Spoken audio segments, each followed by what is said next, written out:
जय जगन्नाथ। आगामी दिन नूतन वर्षर हार्दिक अभिनंदन। विशेष भाव में कहि युव साथी मानक से माने जो गाड़ी चलाचल होची प्रति दृष्टि देवे। आमर बापा माँ मैंने बहुत कष्ट आमको पालुंट कौन सी केमती जानवाहन प्रति दृष्टि रखिक से मृत्युवरण न करूँ से निहाती भाव में आमर दृष्टिगोचर करेंगे।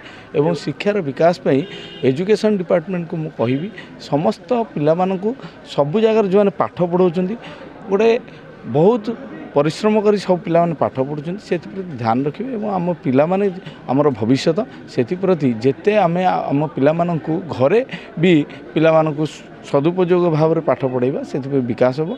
एवं चाषी कूल आज हताश हो चाषी कूल प्रति समस्त ध्यान रखा चाष प्रति ध्यान रखा एवं जहाँ भगवान आशीर्वाद रहू ये चाष चाषी को केवे मारंतुनी से प्रति मु विनम्र अनुरोध से भगवान जगन्नाथ पाखे रही आज पुरी जिला केमती शस्य श्यामल हो रहू यही वर्ष मंगलमय हो प्रति मुझे कही मोर नूतन वर्ष रे समस्त को कोटि कोटि प्रणाम।